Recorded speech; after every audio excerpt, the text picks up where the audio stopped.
सम्राट का एक नाई था। वह सम्राट की मालिश करता और हजामत बनाता था। सम्राट को यह देखकर बड़ा अचरज होता था कि वह नाई हमेशा प्रसन्न और आनंदित रहता था। नाई को रोज 1 रुपया मिलता था और उसी में वह खूब खाता पीता, मित्रों को भी खिलाता पिलाता। रात को जब सोता तो उसके पास 1 पैसा भी न होता और सुबह उठते ही उसे फिर से 1 रुपया मिल जाता था। उसकी खुशी देख सम्राट को उससे ईर्ष्या होने लगी। सम्राट खुद इतना खुश नहीं था, बल्कि चिंताओं के बोझ से दबा रहता था। सम्राट ने नाई से उसकी प्रसन्नता का रहस्य पूछा।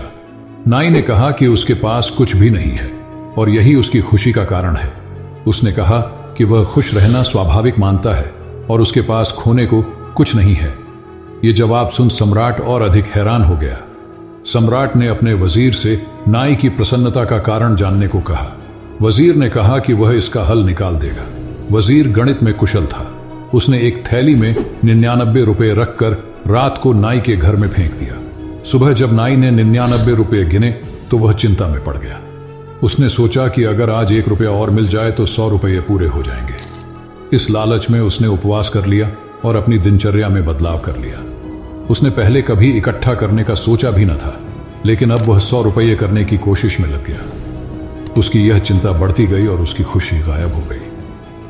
सम्राट ने नाई को उदास देखकर कारण पूछा। नाई ने पहले तो कुछ नहीं बताया, लेकिन अंत में उसने कहा कि उसके घर में अचानक एक थैली मिली जिसमें 99 रुपये थे।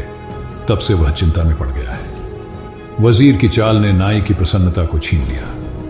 नाई अब उसी 1 रुपये की चिंता में रहता था और उसकी खुशी और शांति समाप्त हो गई। सम्राट को समझ में आ गया कि नाई की खुशी का कारण उसकी संतोषजनक और चिंता मुक्त जीवन शैली थी। अतः सामान्य व सरल जीवन शैली से ही परम सुख और शांति की प्राप्ति होती है। धन्यवाद। आपको यह स्टोरी कैसी लगी?